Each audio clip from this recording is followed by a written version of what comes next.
State पे जितने भी मेरे जिम्मेदारान और मजदूर भाई के हक में लड़ने वाले बैठे हैं, मैं तहे दिल से इनका शुक्रिया अदा करता हूँ कि यहाँ पर मेरे को कुछ बोलने का उन्होंने मौका दिया। और मैं कुछ ज़्यादा बताऊँगा नहीं और बोलूँगा नहीं, आपको थोड़ा मुख्तसर 2-4 बात करूँगा और मेरा जो वक्त है जो अगला यहाँ पर बोलने वाला है उनको दूंगा। मैं एक शेर के साथ मैं मेरी बात आप तक पहुंचाऊंगा। हे खुदा तेरी अदालत में मेरी जमानत रखना, हे खुदा तेरी अदालत में मेरी जमानत रखना। अरे मैं रहूं या ना रहूं इस दुनिया में ये मजदूर भाई लोग को सलामत रखना। आज मालेगांव शहर के अंदर देखने में आ रहा है कि लोग खुदकुशी, आत्महत्या और अलग अलग तरीके से रोड पे हादसा, एक्सीडेंट, इसके अंदर जो है अपनी जान दे रहे। मगर मजदूर भाई की जो है तो मजदूरी बढ़ नहीं रही है। कहीं ना कहीं हमने इसके ऊपर देखा, समझा, सोचा कि यार इसकी एक वजह ये नहीं हो सकती है कि लोग अपनी जान क्यों दे रहे।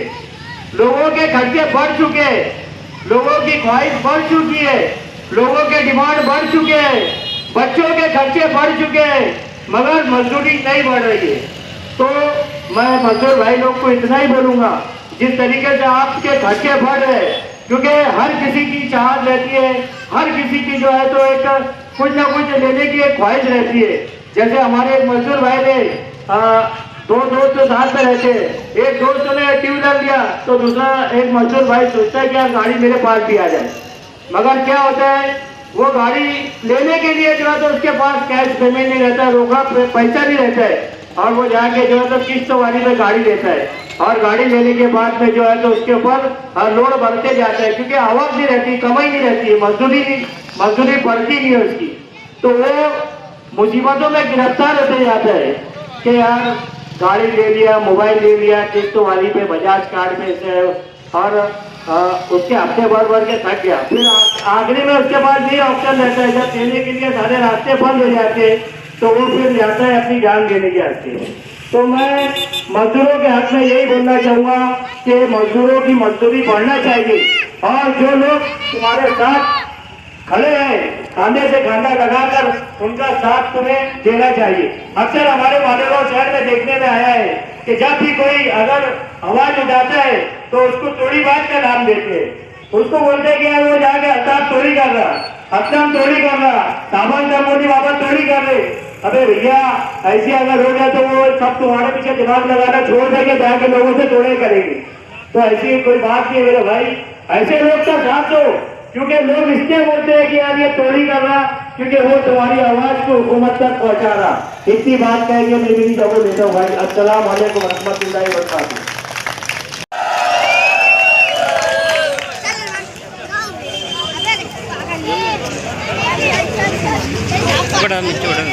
दोस्तों, साथियों, बुजुर्गों, दोस्तों, आज ये सरों का समंदर बता रहा है कि मालेगांव शहर में बदलाव आएगा। आप लोगों को देखकर मेरे अंदर एक अजीब सा जोश आ जाता है। दोस्तों, लोग बोलते हैं बेवकूफ कुछ भी बोलता है। शुरुआत में जमीयत वाले से करूंगा, बोलना बहुत था लेकिन शॉर्ट में बोलूंगा, क्योंकि घाटा भी बोलना है कुछ लोगों का। देखो दोस्तों, हमारे शहर की तमाम जमीयत से मेरा सवाल है कि आप लोगों ने पावर लूम मजदूर, पूरे शहर में मजदूरों की तादाद 1 लाख नहीं बल्कि 2 लाख से ज्यादा है। आप लोगों ने कोई स्कूल बनाया हो तो बताना, कोई कॉलेज बनाया हो तो बताना, कोई मेडिकल दवाखाना बनाया हो तो बताना। दोस्तों, सिर्फ हमारा इस्तेमाल किया जाता है चंदे के लिए, चंदा लाओ हरामे दो, लेकिन जब मजदूरों का मसला आता है तो एक लफ्ज उनके मुंह से निकलता नहीं। दुनिया की जमीयत वालों ने मजदूरों का साथ किया और मजदूरी बढ़ गई, लेकिन हमारे शहर में कोई जमीयत वाले, कोई उलमा की इतनी हिम्मत नहीं है कि वो सेठ के खिलाफ आकर बोले। हम जैसे को मजबूरन आकर रोड पर बोलना पड़ रहा है। दोस्तों, दूसरी बात लीडरों की, लीडरों से भी मैं बोलना चाहूंगा, जब और मांगते तो ये मजदूर तुमको याद आते, लेकिन जब मजदूरों का मसला आता है, मजदूरी बढ़ाने का मसला आता है, तो इनके भी मुंह में जबान नहीं रहती। क्यों? क्या वजह? क्या मजदूर तुम्हें वोट नहीं देता? मजदूर तुमको चाहता नहीं, मजदूर तुमको अपने लोगों से ज्यादा चाहता है, उसके बावजूद तुम मजदूरों के मसाइल हल नहीं करते। बहुत ताज्जुब की बात है। दोस्तों, बहुत सारी बात बोलना था इनके ऊपर भी, लेकिन मेन मुद्दे पर मैं आ जा रहा हूँ, क्योंकि वक्त बहुत कम है। हमारे सदर साहब सलीम रिजवी साहब को भी बोलना है। दोस्तों, सेठ लोगों के हाल बता रहा हूँ। जब इनको जमीन लेना होती है तो ओपन के बाजू वाली जमीन लेते। क्यों? क्योंकि वहां अतिक्रमण करना रहता है। पाइप फेंको, भीम रखो, गाड़ी खड़े करो। ये लोग के पास मतलब इतनी जगह रहती कि वो संडास बाथरूम नहीं बनाते, लेकिन ओपन के बाजू में अतिक्रमण इतना करते हैं कि जिसकी कोई हद नहीं। पूरे शहर में देख लो। और कमिश्नर साहब, हमारे शहर के कमिश्नर साहब गरीबों की बस्ती उगाड़ने चले जाते, उनको नजर नहीं आता सेठ लोगों के कारखाने, सेठ लोग जो अतिक्रमण करते हैं वो नजर नहीं आता है। कमिश्नर साहब ने यह भी देखना चाहिए कि ये सेठ लोग जो अतिक्रमण कर रहे हैं उनको अतिक्रमण वहां से हटाना चाहिए। उनके ऊपर चौकसी लगाना चाहिए कि तुमने बांधकाम परमिशन लिया कि नहीं कारपोरेशन से, इनसे लिया कि नहीं कारपोरेशन से, कमर्शियल केयर पट्टी भरते कि नहीं तुम कारपोरेशन को। मैं मेरी मालूमात के हिसाब से आप लोगों को बता रहा हूँ, 70% लोग कायदे से परमिशन नहीं लिए होंगे। अगर लिए भी होंगे तो कायदे से बनाए नहीं होंगे, क्योंकि उसकी गारंटी मैं ये देता कि एक कारखाने में संडास बाथरूम नहीं है, बगैर संडास बाथरूम के एक कारखाना बना ही नहीं सकते, परमिशन उनको मिल ही नहीं सकता। ये कैसे परमिशन मिल रहा है? आधी बंद करके कारोबार चल रहा है क्या? दोस्तों, जीएसटी भी भाड़े के लूम जो चलाते हैं उनके नाम से जीएसटी आती है, वो भी उनसे वापिस ले लेते हैं ये लोग। एक एक हजार लूम एक एक मालक का है। और गवर्नमेंट को ये बताते, स्मृति ईरानी साहिबा के पास गए थे, बोले हम लूम चलाते, घड़ी लगाते, टाका चेक करते और मार्केट में बेचते।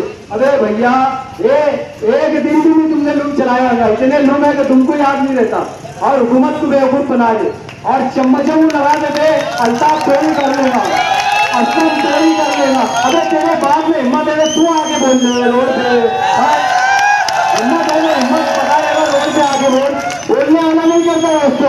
ये टांग खींचने वाले चम्मच लोग जो है ना, ये टांग खींचने का काम करेंगे।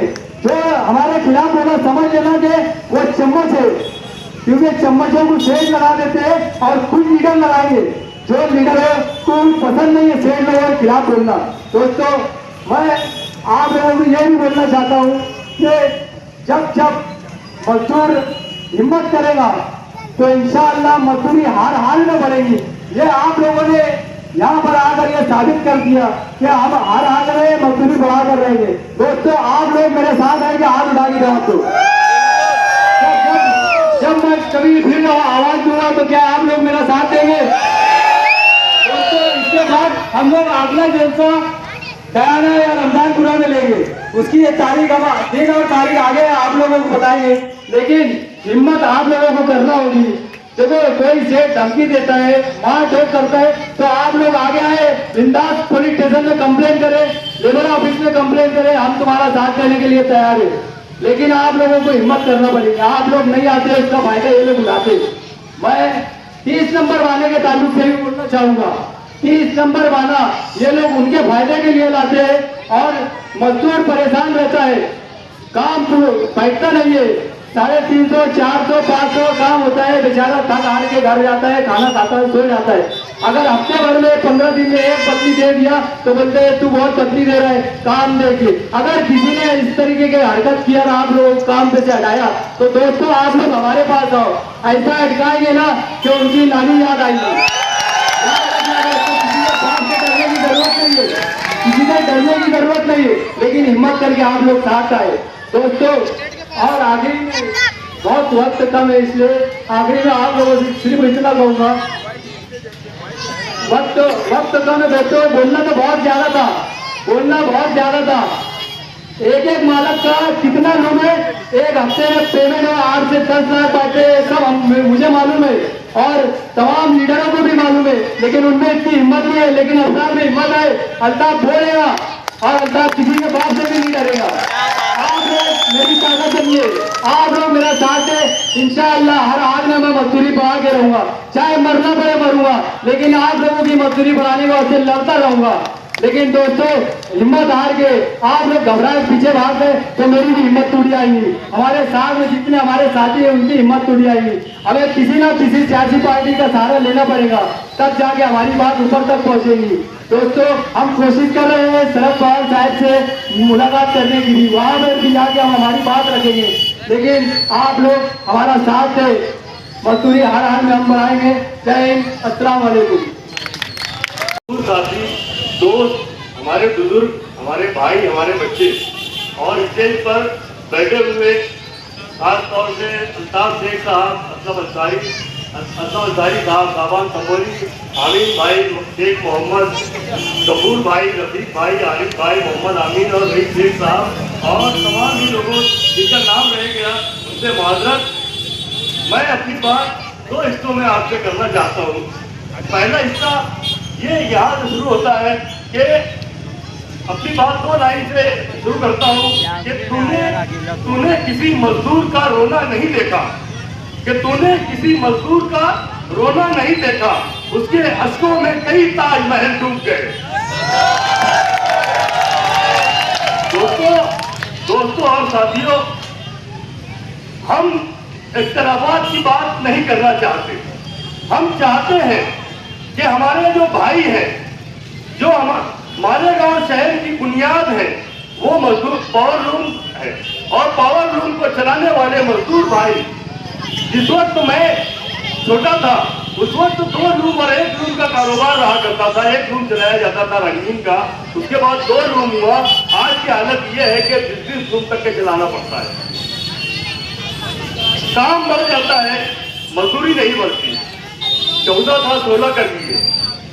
मतलब मेरा बताने का ये है कि एक नौजवान लड़का जब लूम चलाने के लिए सुबह 7 बजे अपने घर से निकलता है तो शाम के 7 बजे तक वो अपनी कैद और बंद की सोबतें झेलता है, लूम में परेशान रहता है, कामकाज करता रहता है, लेकिन उसका पुरसान हाथ कोई नहीं।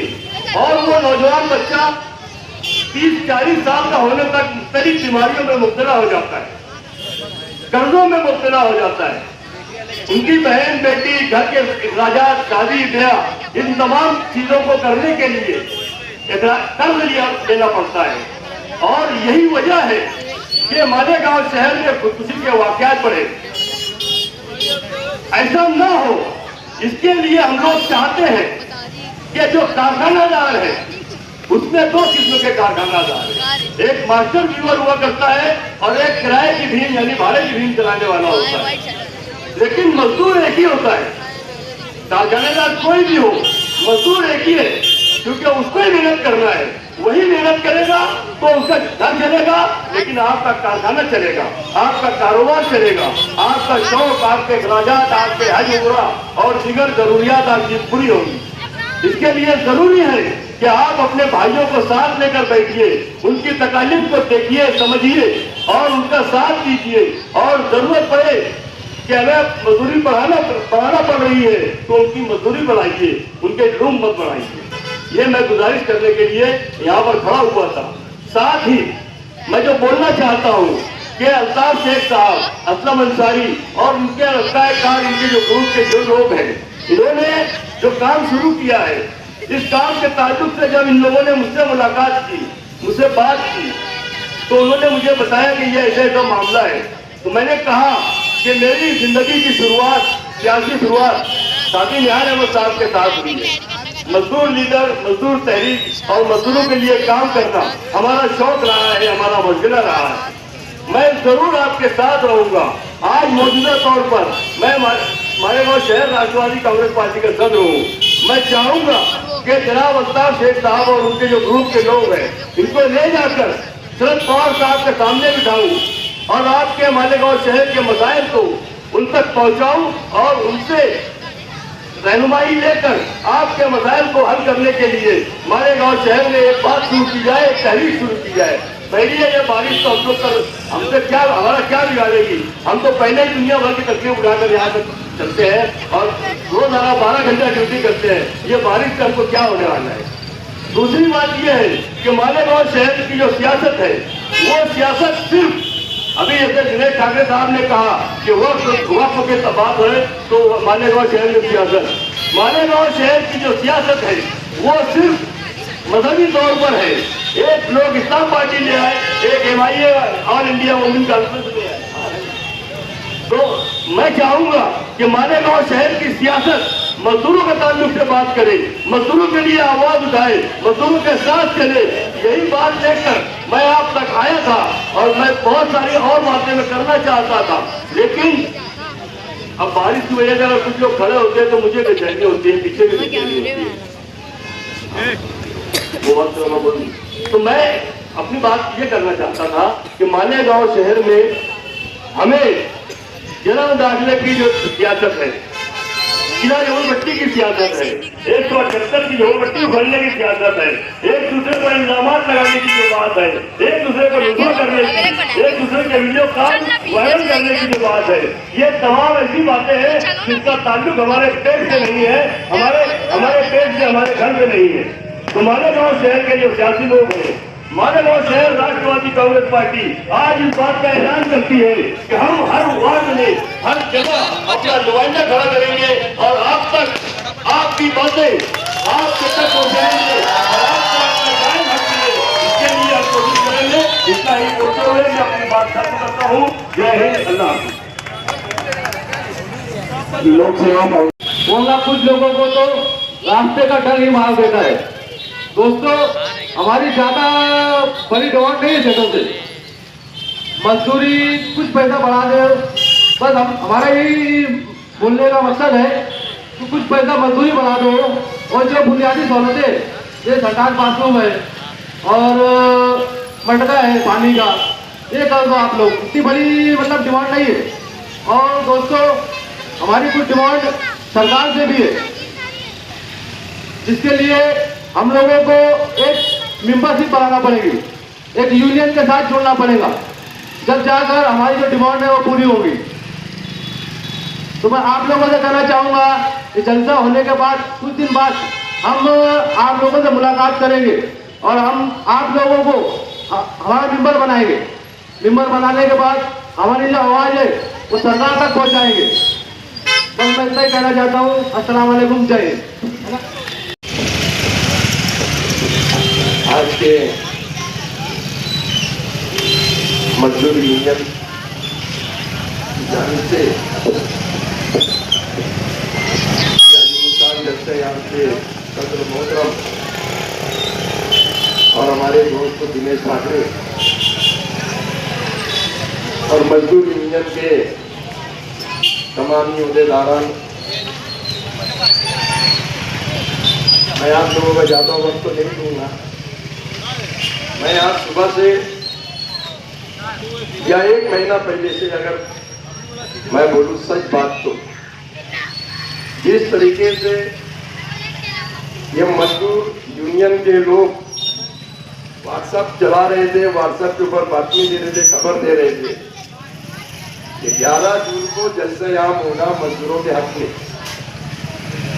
मेरा एक मन बनाया था कि स्टेज पे जाऊँ नहीं जाऊँ, मैं तो ना दूँ, लेकिन मैं पब्लिक में बैठकर इनका जलसा सुनूंगा, मैं समझूंगा इन लोगों का क्या मिजाज है, इनका बोलने का तरीका क्या है, ये कौन सी हद की बात कर रहे हैं। मैं आया भी साइकिल पे आया और मजमे में बैठा, यहाँ पे बुखारा हो गया तो आ गया। पहला शुक्रगुजार हूँ मैं मेरे दोस्तों का।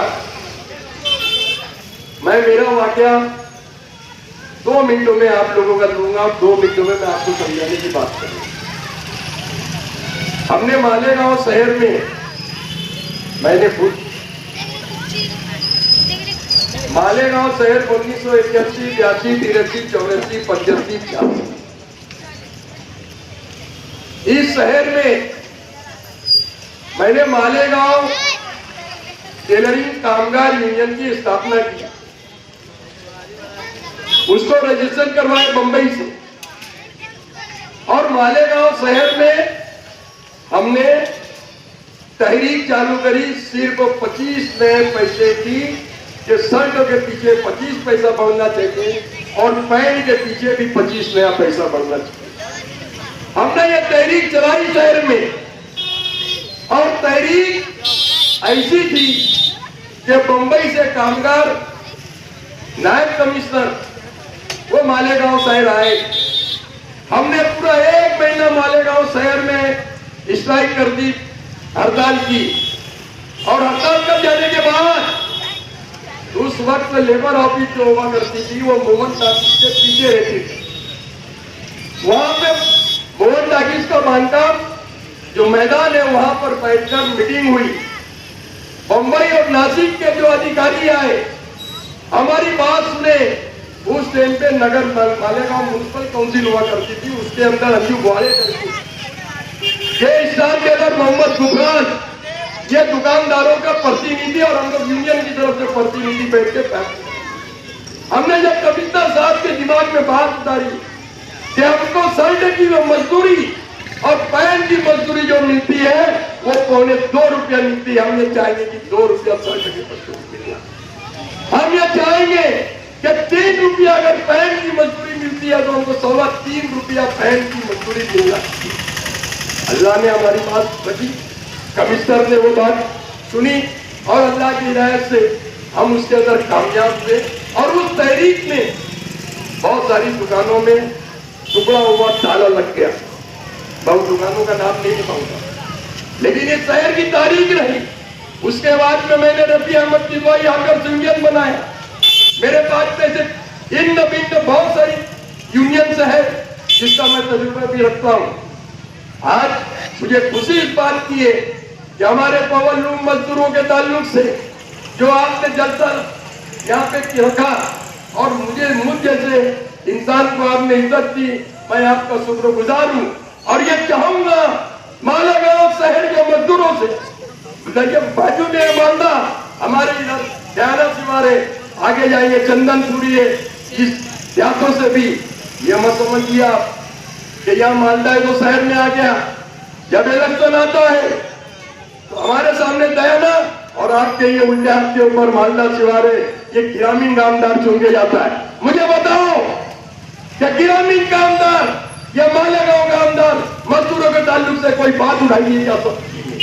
कभी नहीं उठाई। खाली निवेदन लो, बक्तो कर दो, साथ दो। ये मजदूरों की हालत है।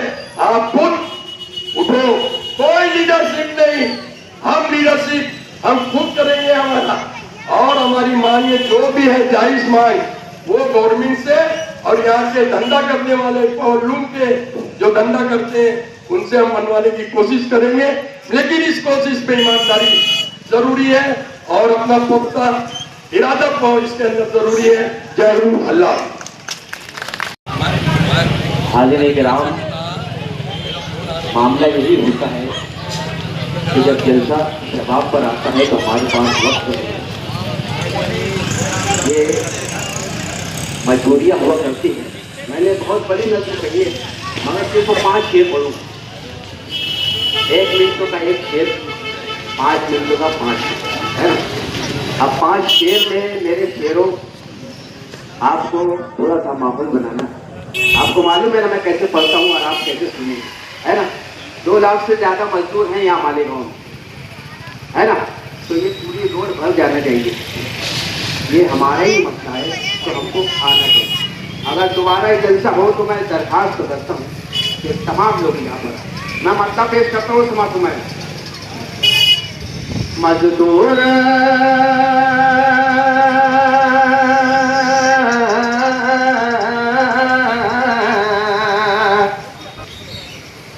मजदूर भाइयों का जो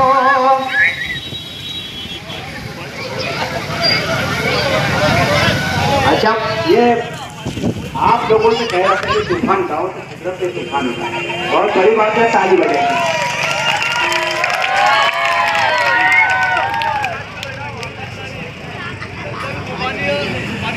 मजदूर मजदूर भाई का जो हमें हक दिलाना है, मजदूर यूनियन के हमें साथ आना है, मजदूर यूनियन के हमें साथ आना है। मजदूर भाइयों का अगर हक दिलाना है, मजदूर यूनियन के हमें साथ आना है। आपकी बात पढ़ता हूँ, खास तौर पर समाप्त हुआ है। इस जलसे के सत्र बहुत मजबूत सत्र और राष्ट्रवादी के भी सत्र सलीम नकवी साहब खाली देश के आरिफ भाई उनकी तरफ से खास तौर पर समाप्त हुआ है। मजदूर यूनियन के हमें साथ आना है, अपना लहू बना के पसीना बहाता है, वो 20-20 लोग अकेला चलाता है। मेरे दौर में 2 लूम चलाता था मैं, मजदूरी नहीं बढ़ रही है, लूम बढ़ रहे हैं। अब ऐसा मत करना है ना, अब 20 लूम से आगे नहीं, कम करना। ये पढ़ू, अपना लहू बना के पसीना बहाता है, वो 20-20 लोग अकेला चलाता है। मर मर के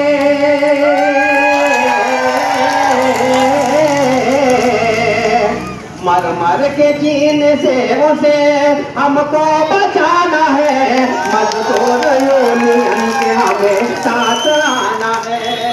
अच्छा यहाँ भी मजदूर यूनियन के हमें साथ आना है। अब सच्चा मन पढ़ता हूँ, मैं सच्चा शायर हूँ और सच्चा मन पढ़ता हूँ। खास तौर पर समाप्त हुआ है फिरदौसी साहब।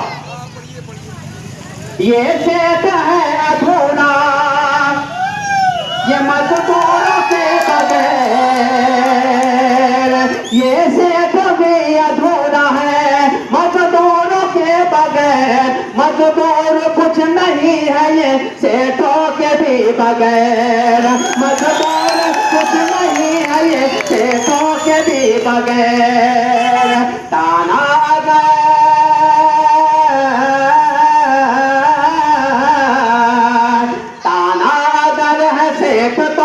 मजदूर बना है, मजदूर यूनियन के हमें साथ आना है।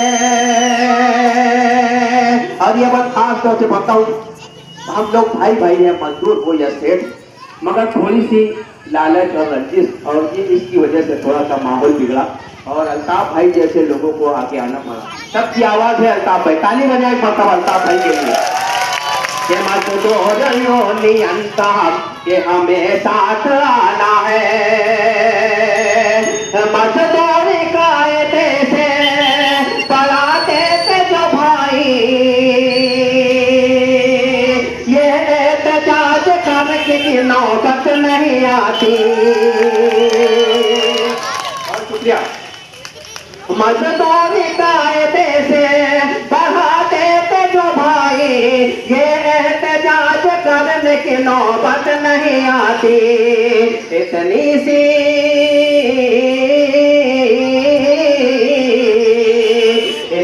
सी बात भेजने उनके घुसाया है, मजदूर यूनियन में, मजदूर यूनियन के हमें साथ आना है।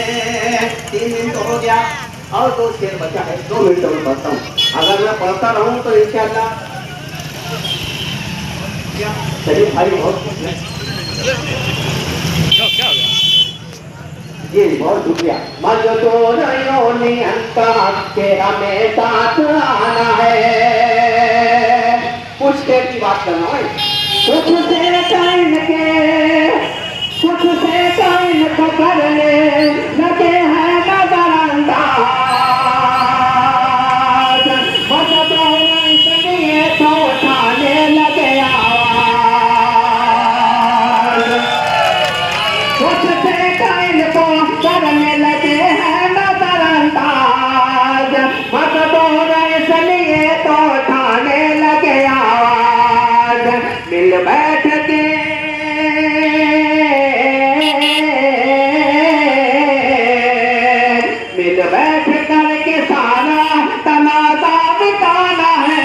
मजदूरों ने के हमें साथ आना है। आखिरी बात करता हूँ, खास तौर से क्षमा हुआ ये आखिरी बात बहुत सत्य बन है, किसी के खिलाफ नहीं सच्ची बात करता हूँ। आखिरी बात बोलूंगा, समाप्त हुआ है बेशुमार फुलकारों की सामने मिसाल। कोई तौर से साफ टाइप करेंगे, पूरा स्टेज साफ मेरी टाइप करेंगे एक बार है बेशुमार फुलकारों की सामने मिसाल। मजदूर के सुख दुख में सदा रखते थे ख्याल। मजदूर का सुख दुख में सदा रखते थे ख्याल। मजदूर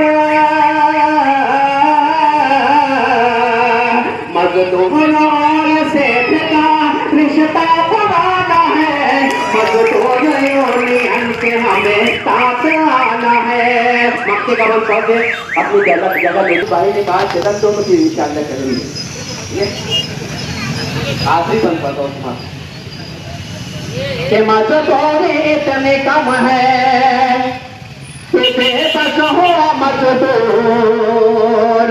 मजदूर इतनी कम है कि बेबस हो मजदूर। वो 20-20 लोम चलाने पे मजबूर। वो 20-20 लोम चलाने, एक बच्चा भी बूढ़ा नजर आ रहा है ना, एक छोटा सा बच्चा 20 लोग चला रहा है। हालांकि मैं भी डबल मजदूरी से कारखाना चलाता हूँ, तो मेरे जो मजदूर हैं कितने खुश है जाकर पूछ लो उनसे। तो ये रिश्ता जो पुराना है दोनों को साथ में रहना चाहिए। मैं मन पढ़ता हूँ समाज समाज मजदूर इतनी कम है कि बेबस हुआ मजदूर। वो 20-20 लोम चलाने पे मजबूर। एहसास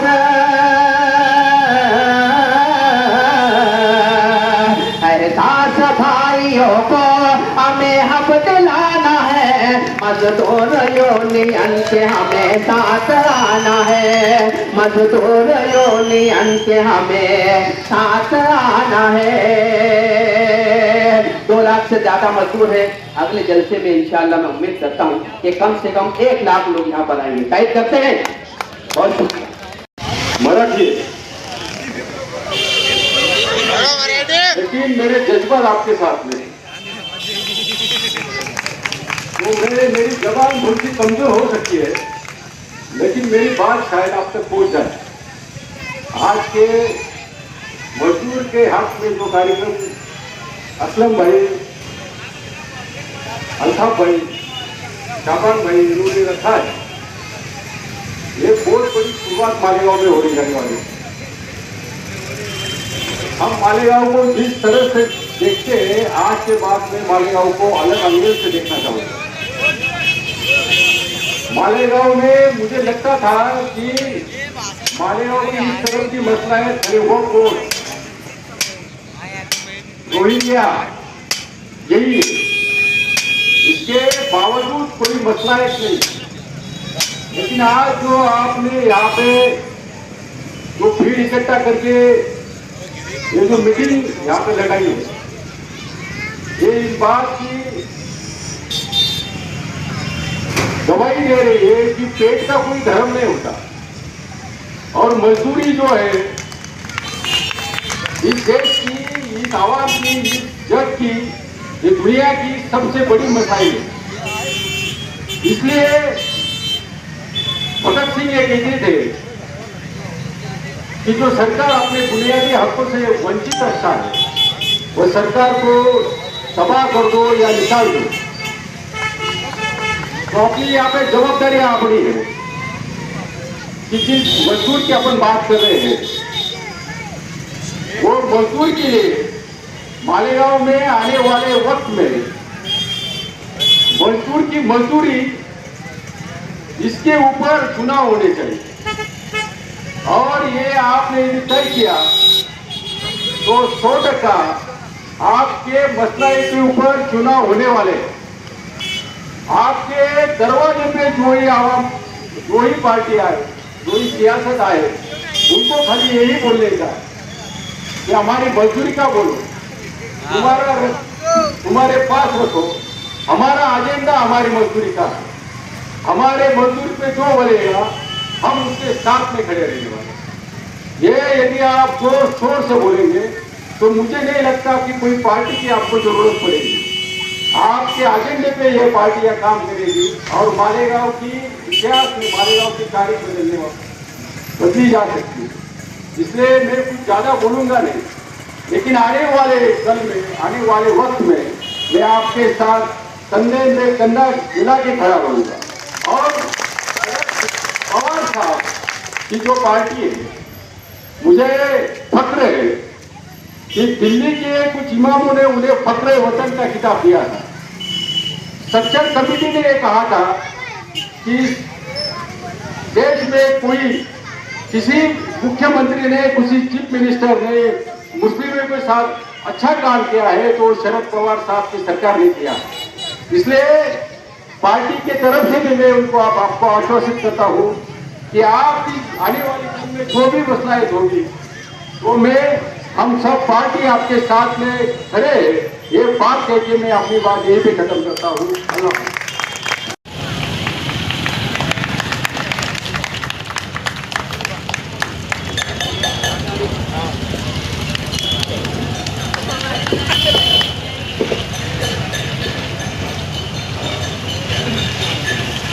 इनके बाद शाबान तंबोली साहब को मैं आवाज दूंगा कि वो आए और राष्ट्रवादी कांग्रेस पार्टी के दिनेश ठाकरे साहब का इस्तेकबाल करें। तालियों के साथ इस्तेकबाल करें भाई। ये आए हुए मेहमान हैं, ये हमारे लिए आए और हमारी लड़ाई लड़ने के लिए आपके बीच में आए हुए हैं।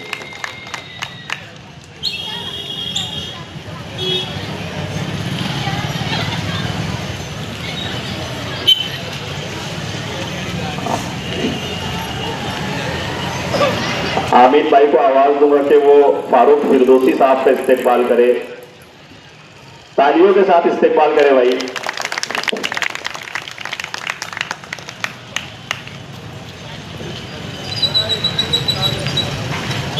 अबूजर अंसारी साहब को आवाज दूंगा कि वो आए और हमारे आजाद अनवर साहब का इस्तेकबाल करे।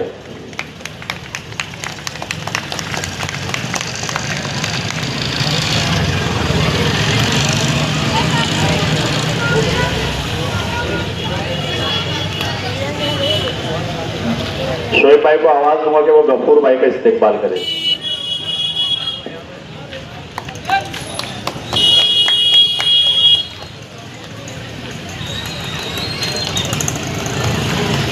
असलम भाई कहां पर है? असलम अंसारी साहब।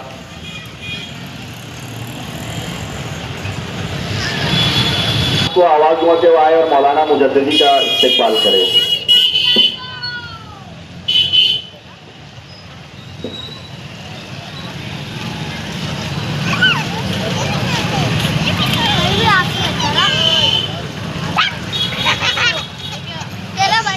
बेटा मैं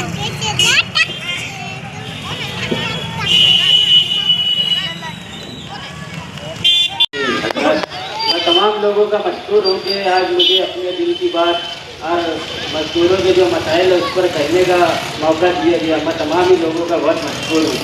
मैं अपनी बात रखने से पहले अल्लामा इकबाल के कुछ अशार कहना चाहूँगा जो इस बात का पैगाम है कि वो सैकड़ों साल पहले हमें बता करके गए थे कि हमें कैसे रहना है और हमें क्या करना चाहिए।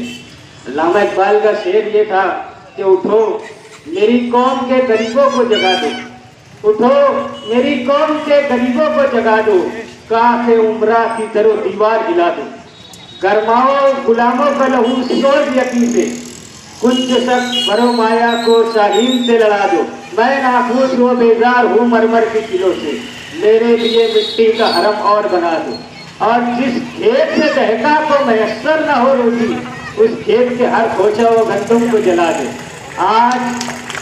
आज हम देख रहे हैं कि मजदूरों का मुसलसल इस्तेहसाल हो रहा है। हर तरफ महंगाई बढ़ रही है। आज हर तरफ महंगाई बढ़ रही है। आज दूध और शक्कर का अगर भाव बढ़ जाए तो एक होटल वाला अपनी चाय का भाव बढ़ा सकता है, लेकिन हम कहाँ जाए? हमारी मजदूरी कौन बढ़ाएगा? आज कोई भी दुकानदार का सामान अगर पीछे से महंगा मिले तो वो आगे आके अपना कोई ना कोई मुनाफे का बजट बना करके महंगा बेचता है सामान, लेकिन पावर लूम मजदूर एक ऐसे लोग हो गए हैं जो कभी भी मजदूरी बढ़ा नहीं पाते, और इसी सिलसिले में हम जद्दोजहद कर रहे हैं। मैं एक बात याद दिलाना चाहूँगा कि यहाँ पर मौजूद तमाम लोग, यहाँ पर कोई मेजबान नहीं है, कोई मेहमान नहीं है। इस तहरीक में और इस जद्दोजहद में हर शख्स बराबर का शरीक है, हर शख्स का हिस्सा बराबर का है। अफराद के हाथों में है अक़वाम की तकदीर, हर फर्द है मिल्लत के मुकद्दर का सितारा। आप सब लोगों का यहाँ पर आना, ये अगरचे शुरुआत है हमारी, लेकिन ये कचरा एक दिन दरिया बनेगा, ये काफिला बनेगा, और एक दिन ये लश्कर बनेगा, और ऐसा लश्कर बनेगा कि मालेगांव में पावर लूम मजदूर की आवाज़ ही वाहिद आवाज़ होगी जो हर मसाइल को सॉल्व कर सकेगी। आज 3 महीने के अंदर हम देख रहे हैं कि मालेगांव में 3 महीने के अंदर मजदूर तबके के लोगों ने कम से कम 30 लोगों ने खुदकशियाँ की है। ये बहुत ही तकलीफनाक खबर है कि अगर आज हमने अपने हुकूमत के लिए आवाज़ ना उठाई तो कल हमारी आवाज़ वैसे ही दबी रहेगी जैसे आज हमारी आवाज़ दबी है। ये शुरुआत है। मैं बहुत शुक्रगुजार हूँ अल्ताफ शेख असलम अंसारी साहब का कि इन्होंने इसकी शुरुआत और बुनियाद रखी। किसी भी चीज़ की बुनियाद सबसे ज़्यादा ज़रूरी होती है। अगर हमसे पहले किसी ने इस चीज़ की शुरुआत की होती तो आज हमें एक जद्दोजहद ना करनी पड़ती, हम आसानी से अपने मसाइल को सॉल्व कर सकते थे। मैं चंद मौजूदात पर बात करना चाहूँगा, सियासी और इस्लाही और हमारे जो रोज़मर्रा के मसाइल है, इन तमाम चीज़ों पर रोशनी डालने की कोशिश करूँगा। हमारे आप देख सकते हैं कि सियासी माहौल बना हुआ है, अभी इलेक्शन भी आने वाला है। ये लोग सिर्फ कुंवर सरकार की सियासत करते हैं। हमारे शहर के अंदर गुर्बत कैसे खत्म करनी है, मजदूर के क्या मसाइल है। आज हम सुबह उठते हैं, कारखाने में जाते हैं, 12 घंटा वहाँ पर मजदूरी करते हैं। एक जेल के मानंद लगता है जिंदगी। ऐसा लगता है कि सुबह उठकर जेल जाते हैं और रात को वापस घर आ जाते हैं। ना अपने लिए वक्त दे सकते हैं, ना अपने बच्चों को वक्त दे सकते हैं, और ना ही कोई दूसरी कमाई का जरिए ढूंढ सकते हैं। एक तो इतना तवील वक्त होता है 12 घंटा कि इंसान दूसरा कुछ काम ही नहीं कर सकता। दूसरा काम करना तो दूर की बात है, अपने लिए वक्त भी नहीं निकाल सकता। ये जिंदगी एक कैद खाने की जिंदगी बन चुकी है। इस्लाम में है, कुरान में आता है किसी का हक मत खाओ। यहाँ पर मजदूरों का हक खा करके साल भर मजदूरों का हक मारते रहते हैं और आखिरी में जाके हट करके आ जाते हैं। ये कौन सी बात है?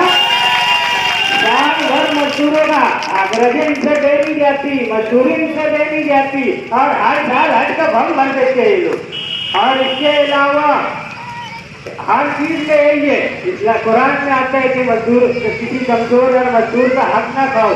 फिर दूसरी एक हदीस, मशहूर हदीस है जो आप भी जानते होंगे कि मजदूर का पसीना सूखने से पहले उसकी उजरत दे दो। हमने लोगों से कहा जो इस फील्ड होंगे कि आप इस बारे में बात करो, हदीस मौजूद है, दीन मौजूद है, तो आप इस पर बात क्यों नहीं करते? क्यों डरते आप? क्या मुशरिकीन मक्का के सामने ये कहने के लिए आपको डरना चाहिए कि ला इलाहा इल्लल्लाह?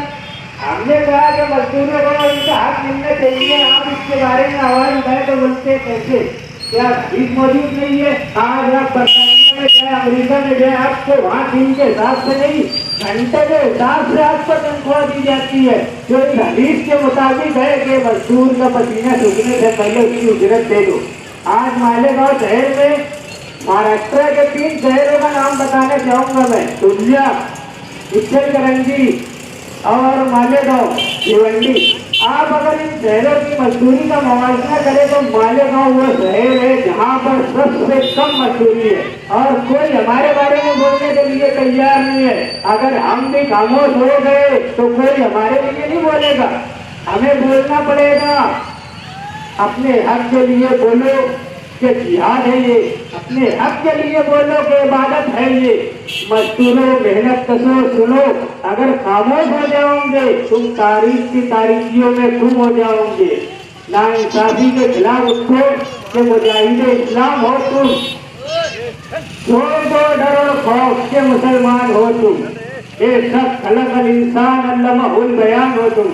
और चम्मचगिरी करने वालों कान खोलकर सुनो, लानत है तुम पर, चम्मचगिरी करने वालों, कान खोल कर सुनो, लानत है तुम पर कि लुकमे हराम हो तुम। ये मसाइल है, मैं सियासी मसाइल पर भी, और हमारा मसला सिर्फ मजदूरी नहीं, मालेगांव के अंदर मुतबादिल रोजगार के लिए फराहम करता तजावीज भी देना भी है।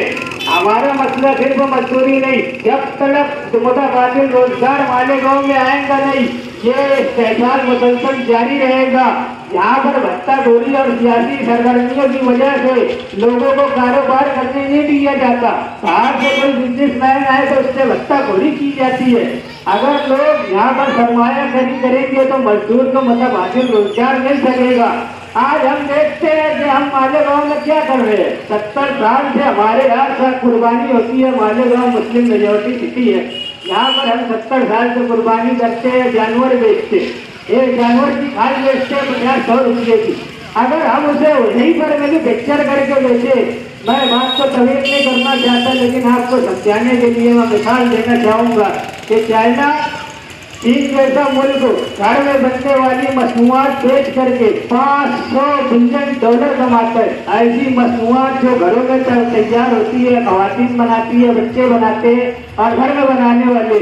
अभी अगर साथी आपको मालूमात हो तो पता चलेगा कि अमेरिका ने जब पाबंदी लगाई चाइना के ऊपर, तो उन्होंने बताया कि ये जो $100 का बेचते हैं वो हम $5 का बना के बेचते। अगर हम अपनी मसनूआत को, अपने वसाइल को ठीक तरह से इस्तेमाल करना सीख जाए तो हमें सिर्फ पावर लूम पर डिपेंडेंट रहने की जरूरत नहीं पड़ेगी। हमारे यहाँ रोजाना जानवर कटते खाने मिलती है, अगर उसको मैन्युफैक्चर करके जैकेट है, बेल्ट है, पर्स है, ये सारी चीजें अगर यहीं पर बनने लगे और यहीं से बिकने लगे तो हमारे पास मुतबादिल रोजगार होगा और हम पावर लोग ये शेडों के पीछे लगने की जरूरत नहीं पड़ेगी हमें। लेकिन सबसे बड़ा मसला यहाँ पर सियासी है।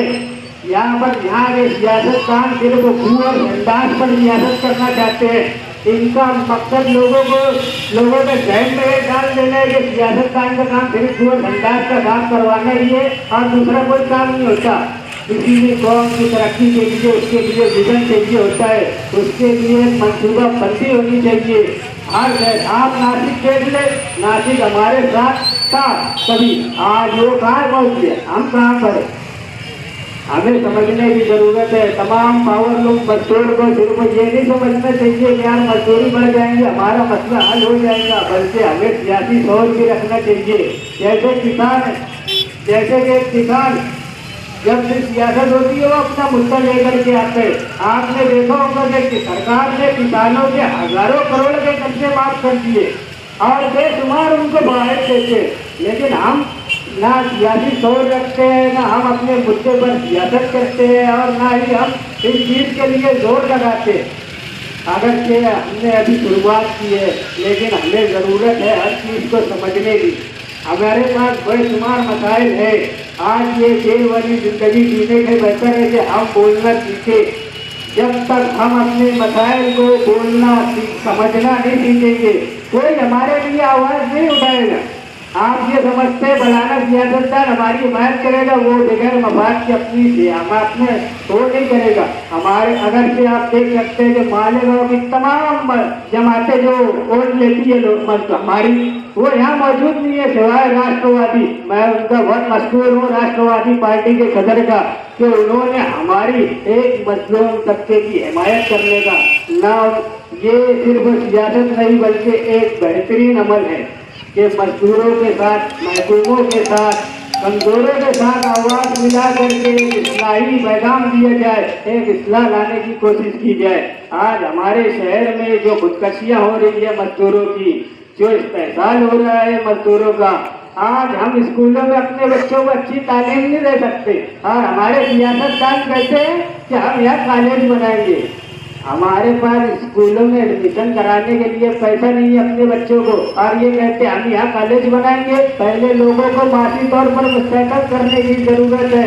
लोगों की कमाई आमदन अच्छी होगी तो वो कॉलेज और यूनिवर्सिटियों में अपने बच्चों को पढ़ा सकते हैं, इसके अलावा नहीं पढ़ा सकते।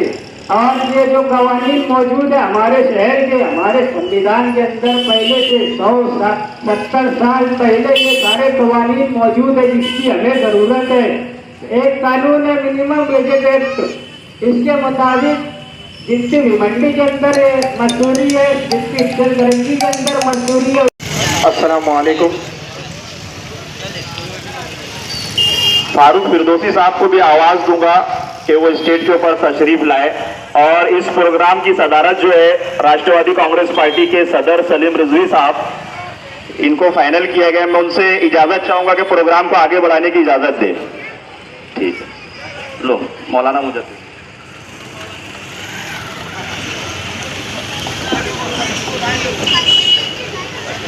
अस्सलामु अलैकुम व रहमतुल्लाहि व बरकातहू व मग़फ़िरत। मौजूद मेहमानान इकराम, बिलखुसूस मेरे शहर की ये नौजवान, उन अहबाब को मैं सलाम करता हूँ कि बहुत ही मुख्तसर से लम्हे और प्रचार और दावतनामे और व्हाट्सएप के ज़रिए आप तक जो ये पैगाम पहुँचा है कि आज का ये अज़ीमुस्शान इजलास से आम काबिल कदर इस शहर अजीज़ की फाल शख्सियत जनाब सलीम रिजवी साहब, जिनकी सदारत में आज के प्रोग्राम मुनक्किद किया गया है, बिलखुसूस क़यादत इसकी फरमा रहे हैं काबिल कदर एहतराम असलम अंसारी सोशल मीडिया के और जनाब अल्ताफ़ साहब यूनियन के। यकीनन मैं कुछ बातें बहुत मुख्तसर से मैं अपनी बात आप तक पहुंचाना चाहूँगा। उससे पहले कि मैं मेरे उस्ताद रफ़ीक़ मोहतरम शायर इस्लाम आज़ाद अनवर साहब का मशकूर हूँ कि हज़रत वाला का बिलखुसूस आज के इस प्रोग्राम के मुनक्किदा राष्ट्रवादी पार्टी मुस्लिम उन्नता सेवा फाउंडेशन की जहाँ हिमायत हासिल है, उन्हीं के तवस्सुत से मैं मोहतरम का भी इस्तकबाल और खैर मकदम करता हूँ, उन्हें खुश आमदीद कहता हूँ। मेरे अज़ीज़ों, बिना किसी ताख़ीर के आज़ाद सर और सलीम रिजवी साहब, मैं यहाँ 4 मिसरों से अपनी बात का आगाज़ करता हूँ। अगर ये बात की सच्चाई है तो जितने भी हमारे लहू से और अपने पसीने से इस लोग के अंदर अपनी ज़िंदगी को सींचा है, बड़ी जिम्मेदारी से कह रहा हूँ, जिन्होंने सींचा है, अगर इस शहर के अंदर अगर हकीकी बात अगर कहूँ कि तमाम मजदूर मुकादम और जितने लोग हमारे इस बुनकर से मतलब इस लोन से इस कारोबार से जो मुंसलिक है, काबिल मुबारकबाद है कि मुस्तहिक है वह इबाद जिसे कहा गया है हुकूकुल इबाद, यानी हम अपने हक के लिए, हम अपने इंसाफ के लिए आज इस इजलास आम में हम सब शरीक हुए हैं। मुझे याद पड़ता है कि क्या खबर थी आज़ाद सर सलीम भैया, मैं तो बतौर खास 4 मिसरा कहूँगा।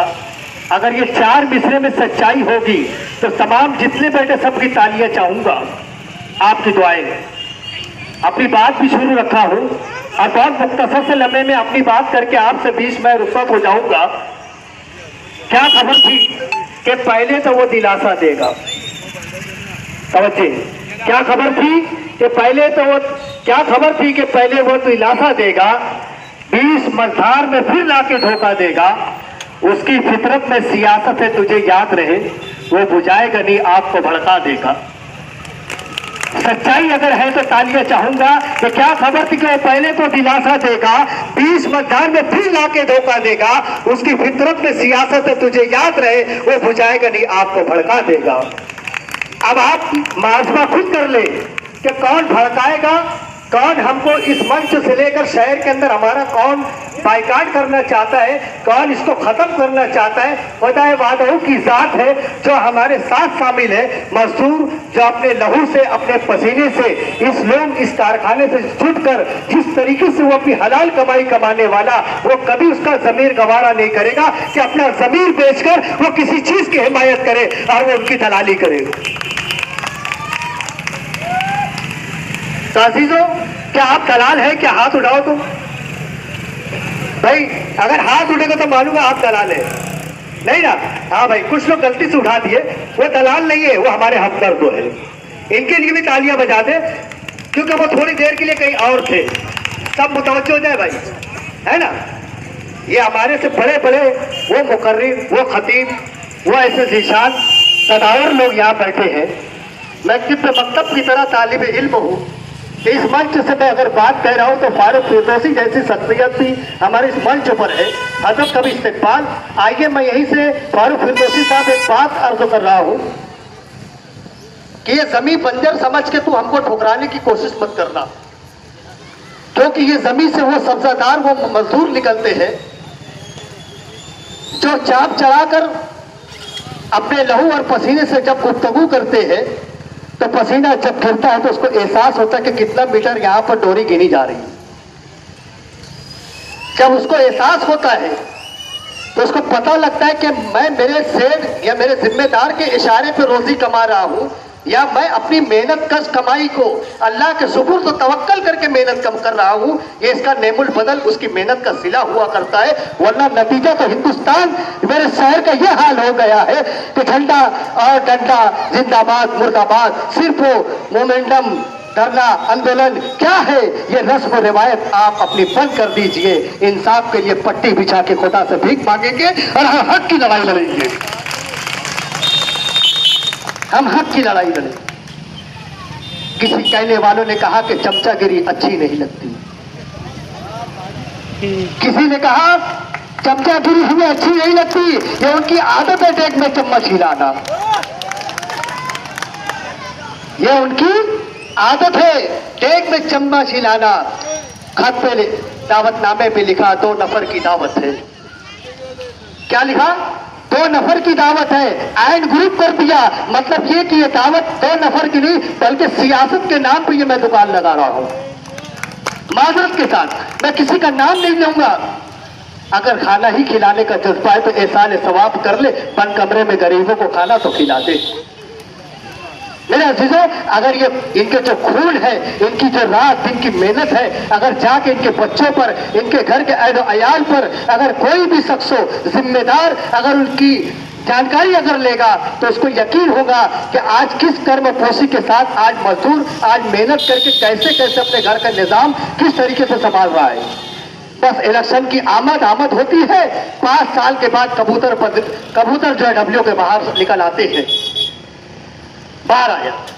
तो इसके लिए मेरे दोस्तों, अब हमें अपनी जमीर की आवाज से बहुत सोच समझ के कोई भी कदम उठाना है। क्यों कि हम किसी के बिकाऊ माल नहीं है, हम अपनी कमाई खाते हैं।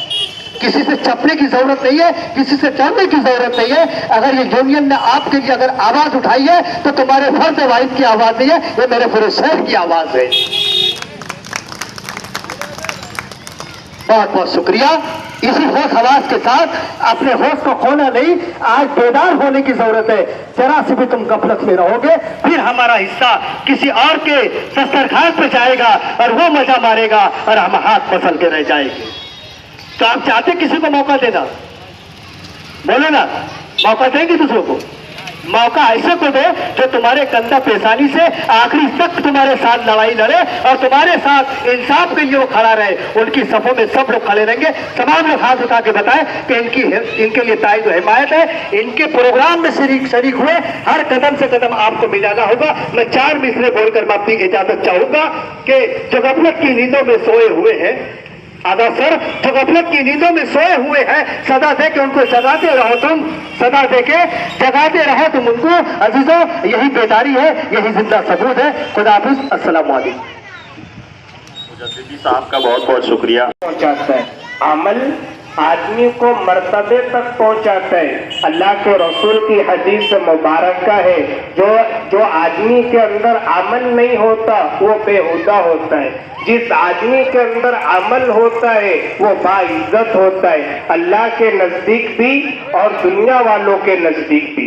तो मैं आप लोगों से बस इतनी ही गुजारिश करूंगा कि आप नौजवानों जहां कहीं भी हो, और खास तौर से अभी तो नौजवान होटल पर ज्यादा बैठे हैं, चाय छोड़ दो। इंशाअल्लाह थोड़ी देर के लिए अगर तुम लोग जमा हो जाओगे तो जिम्मेदार जो अपने मुकर्रिरीन हैं वो जल्दी खड़े हो जाएंगे बोलने के लिए। लेकिन आप नहीं जमा हो पाओगे तो मुकर्रिर भी अपनी जगह पर, अपनी नशिस्तों पर बैठे रहेंगे। जब तक ये नहीं देखेंगे कि मजमा जमा नहीं हुआ है, जब तक आपके सामने बात नहीं रखी जाएगी। आप लोग जमा हो जाएंगे तो इंशाअल्लाह मुकर्रिरीन अपनी बातें रख सकेंगे। मजदूरों का हक उनको मिलना चाहिए। आज इसके लिए जलसा रखा गया है, सरमायादार लोगों तक बात पहुंचाना है और इसी तरीके से हमारी आवाज को सरकार तक पहुंचाना है, हमारी आवाज को सरकार तक पहुंचाना है। भाई नौजवान आ रहे भी, जहां भी रहे हैं, मैं उनसे गुजारिश करूंगा, 1-2 घंटे का जलसा है, यहाँ कोई ऐसी बात नहीं कही जाएगी जिसकी वजह से आपको तकलीफ हो या हमें तकलीफ हो। यहाँ वो बात की जाएगी जो मजदूरों का हक है। तो आप लोगों से मैं गुजारिश करूंगा, जितनी जल्दी आप जलसागाह में आ जाओगे उतनी जल्दी फायदे वाली बात शुरू हो जाएगी। मैं फिर गुजारिश करूँ, ये बात तो ज़हन नशीन कर ले कि किसी भी सियासी जमात से इस जलसे का कोई लेना देना नहीं है। आज से कुछ साल पहले एक ऐसी टीम मालेगांव शहर के अंदर खड़ी हुई थी जिनके अंदर बड़ा जज्बा था शहर के अंदर सनत के लिए कुछ काम करने का और शहर के मजदूरों के बच्चों की तालीम के लिए कुछ काम करने का। लेकिन जैसे जैसे वक्त गुजरता गया, हालात बिगड़ते गए और वो जो पूरी टीम थी वो बिखरती चली गई। लेकिन उसमें से कुछ साथी जैसे अल्ताफ भाई है, असलम अंसारी साहब है, मैं और भी हमारे साथ में कई लोग हैं जो हम लोग एक जगह खड़े रहे और उसके बाद एक मकसद बनाया कि मजदूरों के हक की बात के साथ साथ इस लड़ाई को हमको आगे लेकर जाना है।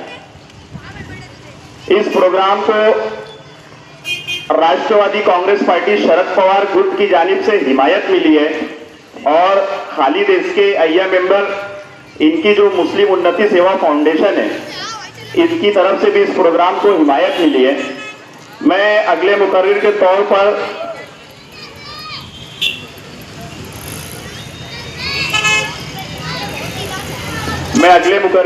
पर हमारे सीनियर अबूजर अंसारी साहब को आवाज देना चाहूंगा कि वो आए और अपने ख्यालात का इजहार करें।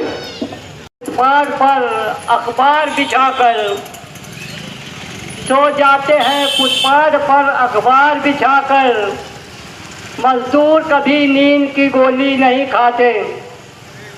दोस्तों, बुजुर्गों और अजीज साथियों, जहाँ तक मेरी आवाज़ जा रही है उन पर्दा नशीन माँ बहनों, ये बात जहन नशीन कर लें।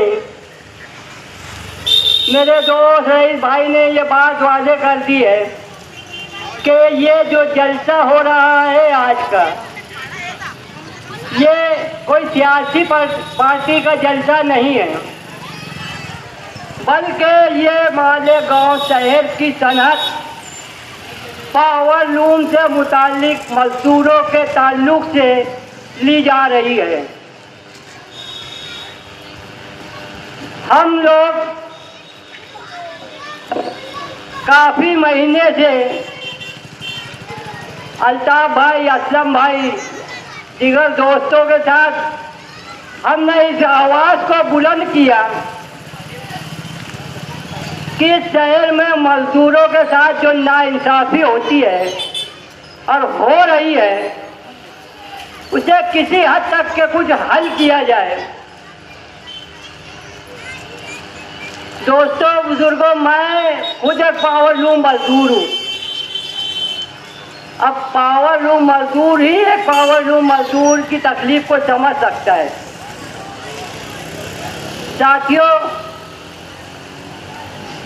हमारा जो झगड़ा है, हमारी जो मांग है, वो शहर के बुनकरों से हमारी कोई लड़ाई नहीं है, शहर के सेठों से हमारी कोई मुकाबला लड़ाई नहीं है। हम हमारे इस एहतजाज के जरिए शहर के आमदार आमदार वो होता है जो शहर की वोटों से जीतकर असेंबली में जाता है, असेंबली में उसकी बातों को माना जाता है। और हम लोग ये चाहते हैं कि असेंबली में जितने भी पावर लूम सनत के इचलकरंजी, सोलापुर, कोल्हापुर, धुलिया, ऐसे 4 से 5 जिले हैं जहाँ पर पावर लूम की सनत है, वहाँ के आमदार जिम्मेदारों से तक हम लोग ये बात पहुँचाने की कोशिश कर रहे हैं कि शहर में पावर लूम मजदूर, अब पावर लूम कारखाना जो है वो फैक्ट्री एक तो लागू नहीं है। तुम अगर एक कारखाने में 40 साल भी अगर चलाओगे ना, खुदा ना खास्ता आपका कुछ हो जाए तो सेठ बस इतना ही करेगा, लाश को बाहर रख देगा, बोलेगा ऐसा हो गया और वैसा हो गया। अभी जब आगे केस चलता है 2, 4, 5 साल के बाद जब बोलते हो हमारे पास कारीगर नहीं है, कोई फायदा नहीं होगा। तो मैं खुसूसन मजदूर भाइयों से अपील कर रहा हूँ कि जो केमान वेतन कल्याण मंडलकारी एक कायदा है 1996 में, जिस वक्त निहाल साहब असेंबली में हुआ करते थे, उन्होंने ये बात कही थी पावर लूम मजदूरों के लिए जो कल्याणकारी मंडल बना है। दोस्तों, कल्याणकारी मंडल बनने से लागू किया जाए, कल्याणकारी मंडल लागू किया जाए और कल्याणकारी मंडल में जो कानून है कि अगर एक छत के नीचे 5 मजदूर या 5 से 7 मजदूर काम करता है तो गवर्नमेंट उसको खुद अपने सिलेक्ट कर लेगी, उसको कानून में लेगी और फिर उसमें क्या लगेगा, संडास गुजरी, ये सब हमारा काम नहीं है। कल्याणकारी मंडल नाफिज होने के बाद ये खुद अपने महकमों के जरिए इस बात को, इस काम को करेगी। हमारे शहर में होता ऐसा है ना, आप लोग देख लो, अगर 50 लूम का कारखाना है ना, तो है ना, तो अगर जहाँ इंक्वायरी आती है ना, वो 10 लोग बोले भैया गए और जमीनिए तो मेरे अब्बा के नाम पे, वो वहाँ खरीद चला रहे हो, ये अपने बचाव के लिए बोलना पड़ता है। और बुनकर जो बोलते हैं ना, मैंने इससे पहले भी कहा था, बुनकर बोला जाता है कपड़ा बिनने वालों को। जिस वक्त आज से 40 साल पहले, 50 साल पहले मालेगांव शहर में जब पावर लूम की सनद आई थी, उस वक्त तो मामला ऐसा था कि आबादी कम थी, तो 2 लूम 4 लूम चलाया करते थे, घर के अंदर चालू किया करते थे। तो ये बोलकर कि बुनकरों का शहर है, लेकिन अब वो बात नहीं है। अब बुनकर कारीगर को बोला जाता है और बजाय कारीगर को सहूलत मिलने के बुनकर अपना हासिल कर लेते, हमको बताते भी नहीं। तो मैं ये बोलना चाहता था, कल्याणकारी मंडल मिनिमम वेज फिक्स एक कानून है, अगर उसको लेकर आप लड़ाई लड़ेंगे तो आप अकेले भी अपनी लड़ाई जीत लेंगे।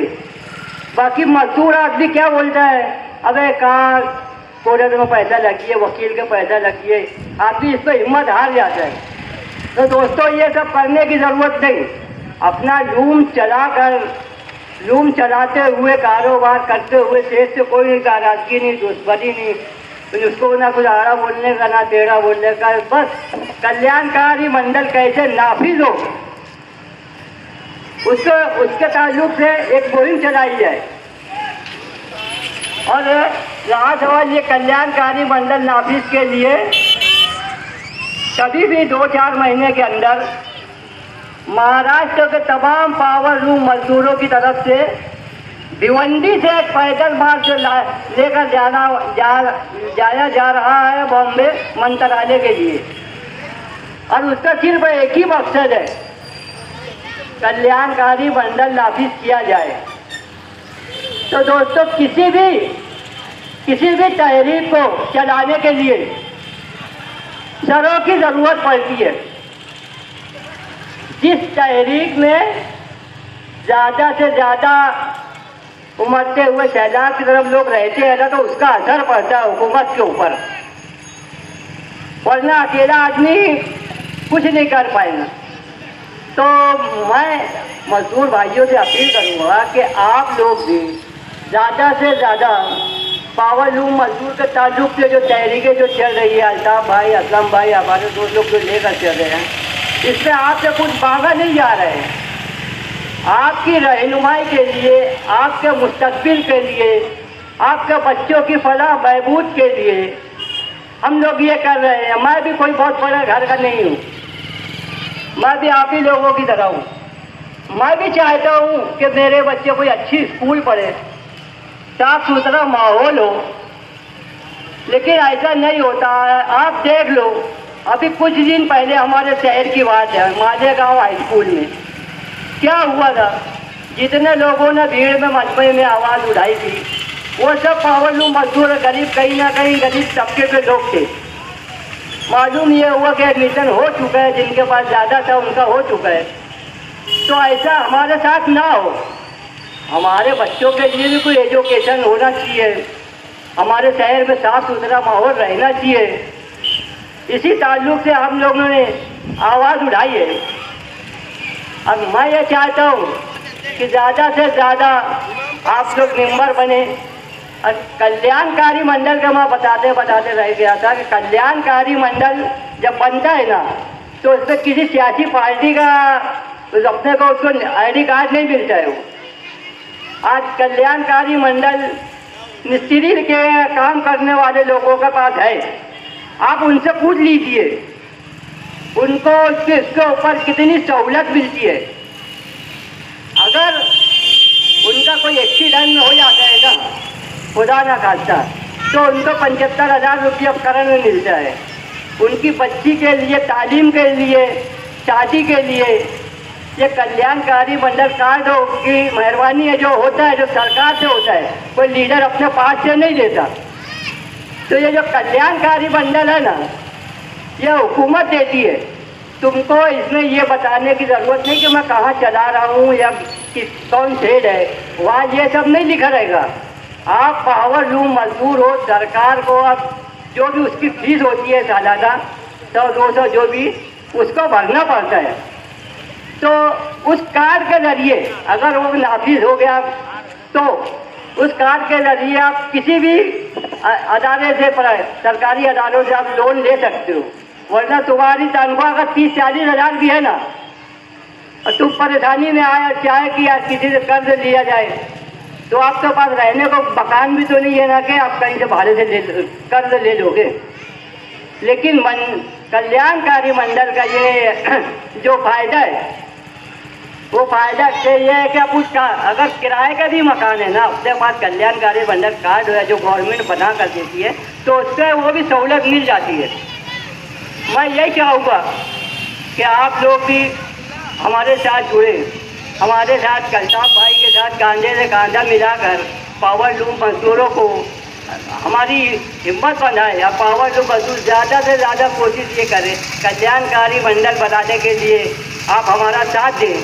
हम मजदूरों के हक के लिए एनी टाइम कोई भी अल्ताफ भाई, असलम भाई को देखा हुआ है क्या कहीं भी हो, मजदूरों के हक के लिए जगह पे पहुंच जाते हैं। अब मैं चाहूँगा कि हमारे हौसलों को बुलंद करते हुए आप लोग भी मजदूर यूनियन का भरपूर साथ दें। अस्सलाम वालेकुम।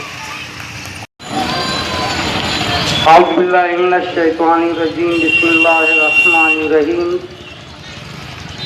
अस्सलाम वालेकुम व रहमतुल्लाहि व बरकातहू।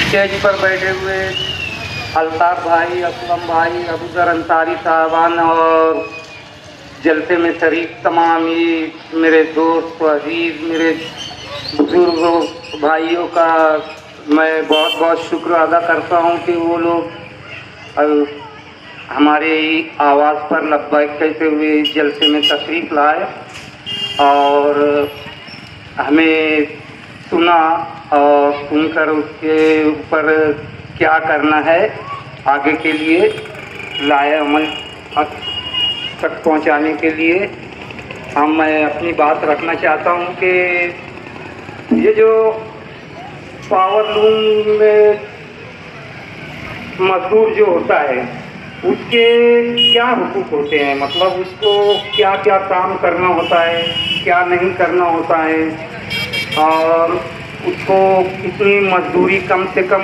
मजदूरी कितनी होनी चाहिए, और उसके अलावा उसको क्या क्या सहूलत होना चाहिए।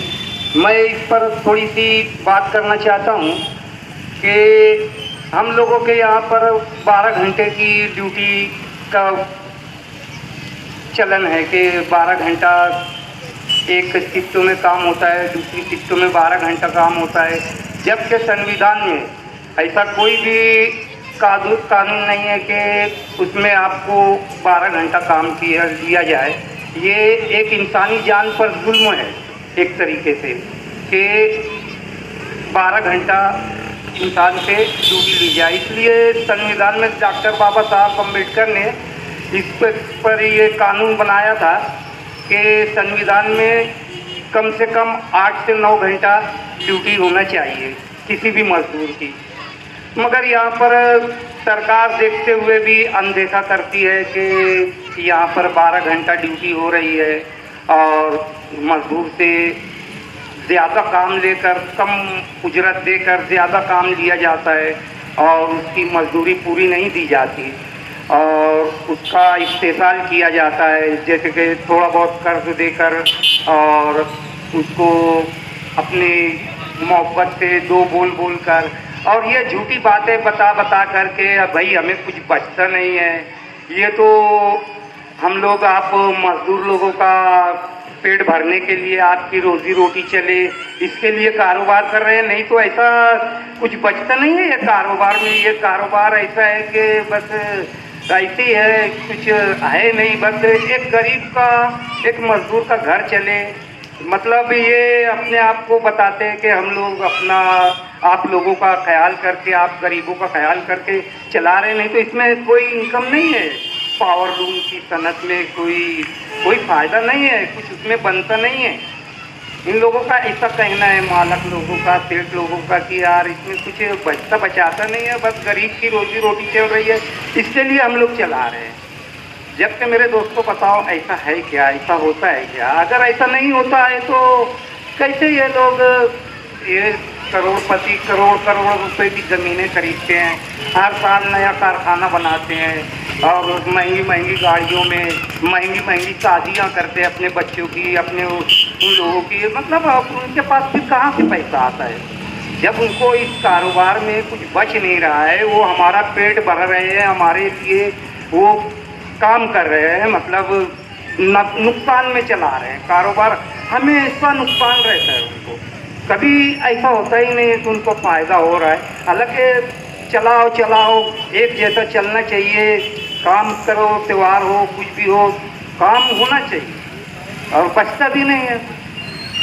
तो ये क्या मसला है, क्यों ऐसा है? 12 घंटा ड्यूटी लेते हैं, 12 घंटा कानून में, संविधान में कहीं भी 12 घंटे का कोई भी ऐसा वो नहीं है कि 12 घंटा इंसान से काम लिया जाए। ये 12 घंटा काम लेते हैं, प्लस उसके बाद लूम की साफ सफाई करना, भीम उठाना और जो भी दूसरे ऊपर के काम होते हैं। हम सिर्फ लूम ऑपरेट करने के लिए रखे जाते हैं, मगर ऊपर से काम लिया जाता है हमसे, डोरी ऊपर पहुंचाओ, भीम उठा के रखो, काटो, सब पाइप निकालो बाहर, हर हफ्ता लूम साफ करो और उसकी कोई भी उजरत, कोई भी उसका मुआवजा अलग से नहीं दिया जाता। जो मीटर से मजदूरी यानी कि लूम ऑपरेट करने का जो पगार है वही हमको मिलता है।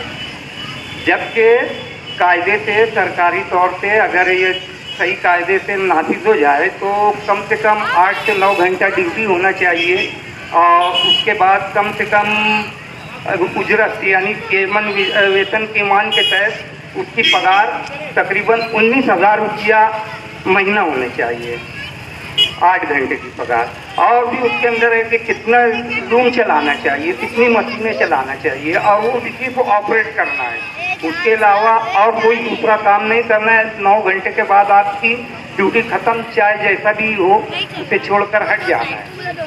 मगर ये लोग ऐसा नहीं करते, ऐसा लागू नहीं होने देते।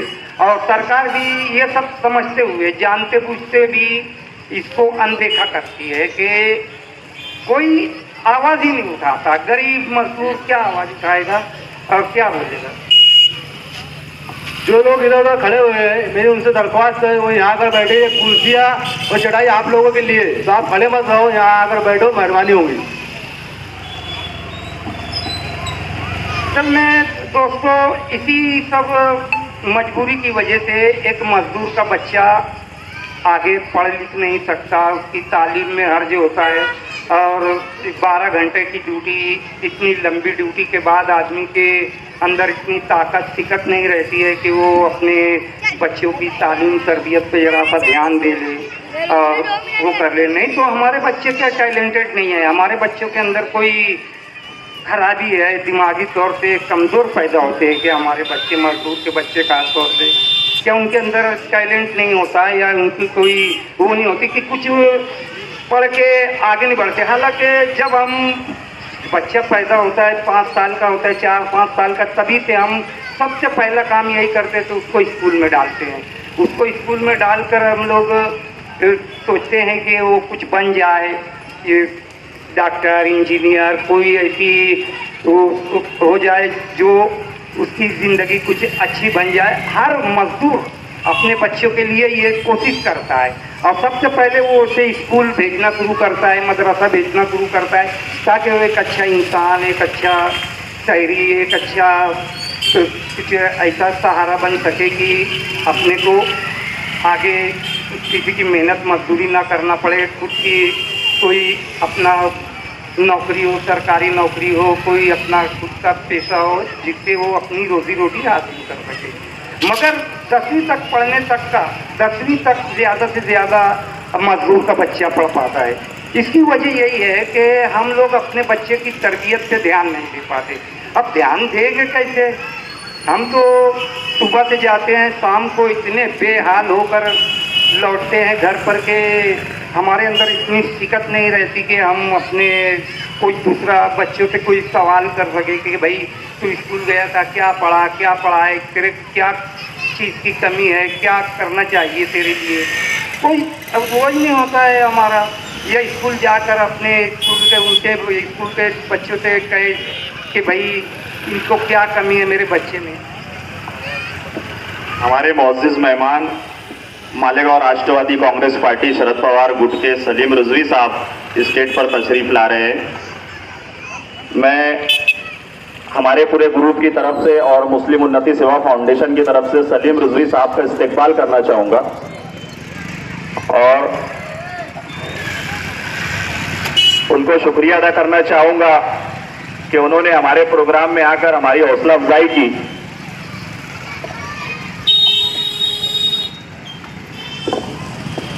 तो मेरा कहना ऐसा है कि जब आदमी को फुर्सत रहेगी अपने बच्चों की तरबियत के लिए।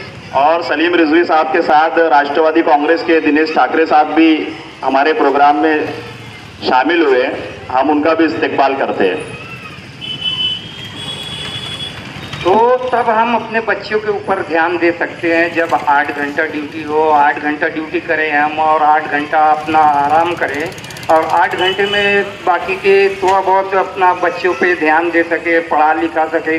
देखो सर दोस्तों, ऐसा है कि हर छोटे छोटे गांव में जहां पावर लूम नहीं है वहां पर लोगों के बच्चे पढ़े लिखे हैं, कुछ सरकारी नौकरी या प्राइवेट कंपनियों में कहीं पर भी काम करते हैं, उनका अच्छा चलता है, पक्के मकानात होते हैं, उनके वो कोई ऐसी दिक्कत परेशानी नहीं आती है जो मालेगांव शहर के मजदूर इंसान के साथ होती है। मैं भी एक मजदूर हूँ, बहुत मेहनत से अपना चलाता हूँ, काम करता हूँ और बस यही है कि खा पी के बराबर हो जाता। असल में यहाँ के सेठ हजरात जो है ना मजदूरी इतनी देते हैं कि सिर्फ हमारा घर खर्च चल सके, उसमें से हम कुछ जमा ना सके। वजह इसकी ये है कि अगर हम लोग ज़रा सा हमारे पास 2 पैसा ज़्यादा आ जाएगा तो उनको लगता है कि ये लोग काम पर नहीं आएंगे, बदली देना शुरू कर देंगे, हमारा लूम बंद रहना शुरू हो जाएगा, फिर उसके बाद वो नहीं होगा। तो वो जानबूझ के ऐसा करते, ऐसा सेट करके मजदूरी देते हैं कि बस इतने में हो जाए कि जुम्मा के दिन ये लेके जाए और शनिचर के दिन इसके पास सारा पैसा खत्म और फिर ये दोबारा काम पर आ जाए अपना। इसलिए ऐसा करते हैं जिससे हमारी बच्चों का मुस्तकबिल भी खतरे में रहता है। हमेशा उनकी कोई भी हम तालीम तरबियत, आज बताओ कोई भी दूसरे शहरों में देखो किसी ऑटो ड्राइवर का लड़का ISI ऑफिसर बन जाता है, कोई UPSC एग्ज़ाम पास करता है, कोई नीट में इम्तिहान में पास कर लेता है। कभी सुना है मालेगांव में कि किसी मजदूर के बेटे ने UPSC के इम्तिहान एग्ज़ाम में कामयाबी हासिल की, ITI का कोई एग्ज़ाम पास किया, UPSC का कोई एग्ज़ाम पास किया या किसी वो किया? क्या हमारे बच्चों में टैलेंटेड नहीं है? हालांकि वो भी कर सकते हैं, मगर बस ज़रूरत इस बात की होती है कि उनको कम से कम मौका मिलना चाहिए, उनको सही तरबियत, उनकी सही रहनुमाई करना चाहिए। टीचर हजरात कब तक करेंगे? वो अपना सिलेब्रेशन पूरा करके वो करे, जो उनका हक है वो अदा कर देते हैं, बाकी अपनी बाप जो होता है वो अपनी जिम्मेदारी पूरी कर ही नहीं सकता, उसके पास वक्त ही नहीं होता है। तो दोस्तों, इस वजह से मेरा ऐसा मानना है कि इसके खिलाफ सबको आवाज़ उठाना चाहिए कि कम से कम 8 या 9 घंटा ड्यूटी होना चाहिए। उसके बाद वेतन की मान के तहत कम से कम 9,000 रुपया पगार होना चाहिए। और जो भी मेडिकल सहूलत है, पेंशन है और वो जो भी सारी है, सारे संविधान में हमारी जो मांगे हैं वो सब कुछ ऑलरेडी पहले से है। डॉक्टर बाबा साहेब अम्बेडकर ने जब संविधान लिखा था तो ये सारी बातें लिखी हुई है, मगर उस पर सरकार अनदेखा करती है, वो इस पर कोई कार्रवाई नहीं करती है। तो हमें एकजुट होकर, एक साथ होकर इसके खिलाफ सरकार को जगाना होगा कि हमें हमारा हक चाहिए। हमें किसी से भीख नहीं मांगनी है, ना हमको सरकार की तरफ से कोई मदद चाहिए, ना कुछ। हमारा हक है, जो मजदूरों का हक है वो दो आप। उसके अलावा आपसे कौन मांग रहा है कि आप हमें जायद दे दो, कुछ वो दे दो? जो कायदे से है, जो कानून से है वो देना चाहिए और हम इंशाअल्लाह लेकर रहेंगे, जिसके लिए मैं खुद मेरे सेठ के खिलाफ केस किया हूँ और इंशाअल्लाह उसमें हमारे हक में तकरीबन फैसला आ चुका है कि मुझे जो भी सरकारी कायदे से मतलब काम होता है, मतलब जो मजदूरी होना चाहिए, जो जितना घंटा ड्यूटी करना चाहिए, जो भी सरकारी संविधान में जो है उसके तहत मुझे वापस लेना चाहिए उसे, और उसको एग्रीजेस नोटरी करके बाकायदा वकील मार्फत मुझे काम पर वापस लेना चाहिए।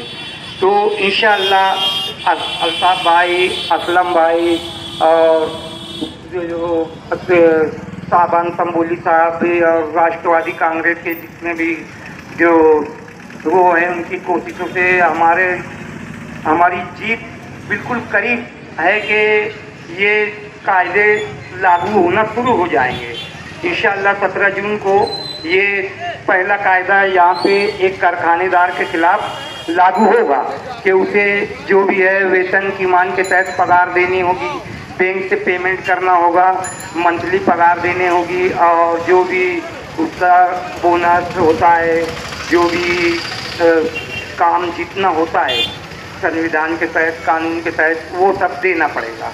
इसके लिए लड़ना पड़ता है दोस्तों। अपना हक लेने के लिए किसी को बोलोगे तो कोई देने वाला नहीं है, क्योंकि सरकार भी अनदेखा करती है। जो जैसा चल रहा है वैसा चलने दो। अब कैसा है कि अभी यहाँ पर किसी को हाईवे पर या उधर नदी के उस पार जाओ आप 2 व्हीलर पे, आपको आरटीओ ने पकड़ लिया, आपको कहा कि भाई हेलमेट नहीं लगाया आपने, आपको जुर्माना देना पड़ेगा। अब आप उसको ये तो नहीं कहोगे कि भाई पूरा गांव नहीं लगाता, जाओ सबसे लो तो पहले फिर मैं दूंगा। वो तो कायदे से आप पकड़े गए तो आपको कायदे कानून के हिसाब से जुर्माना भरना पड़ेगा, उसकी सज़ा भुगतनी पड़ेगी। इसी तरह इनको भी जो सेठ लोग हैं जिनको ये अपने आप पे वो है कि पूरा गांव ऐसे ही चलता, हमेशा से ऐसे ही चलता रहा है और ऐसे ही चलता रहेगा, तो नहीं, अब हमें इसको बदलना होगा। ये कायदा कानून के दायरे में लाना होगा इनको। ऐसा नहीं है कि बस जो चल रहा है बस वही चलेगा और उसको अब कोई बदल नहीं सकता, ये ऐसा नहीं है। ऐसा हो सकता है, उसके लिए हमें एकजुट होना पड़ेगा और एकजुट होकर इनके सरकार के खिलाफ सरकार को ये बताना होगा कि मजदूर यहाँ की साल में रहते हैं और उन्हें कितनी सहूलत और कितना जो मिलना चाहिए वो नहीं मिलती। तो हमारी कोशिश तो यही है कि वो है, देखो इसमें हम लोगों का कोई ज़ाती फायदा नहीं है। मैं भी एक गरीब मजदूर हूँ, पावर लूम चलाता हूँ, तो कोई मेरा तो ऐसा कोई वो नहीं है कि मैं कोई बड़ा लीडर बन जाऊँ या कोई अच्छा मेरे को वो हो जाए। मुझे कोई लालच नहीं है, बस मैं चाहता हूँ कि मैं जो परेशानी झेल चुका हूँ, जो परेशानी मेरे माँ बाप, मेरे वालिद मोहतरम पूरी ज़िंदगी अपनी निकाल दिए पावर लूम में, उसके बाद मेरी भी 50 साल की ज़िंदगी में 20-25 साल पावर लूम में निकल गए। अब मेरे बच्चे लोगों के 2-4 साल निकलने वाले हैं, इसलिए निकल चुके हैं। अब उसमें उसके लिए वो नहीं है, कम से कम जो भी हो गया अब वो ना अपने बच्चों के मुस्तकबिल के लिए, उनकी बेहतर तालीम के लिए और उनके लिए हम कोशिश कर रहे हैं। इंशाअल्लाह इस अल्लाह ने अगर चाहा कि हम तो हम इसमें कामयाबी हासिल करेंगे इंशाअल्लाह। बस इतना कहकर मैं अपनी बात खत्म करता हूँ।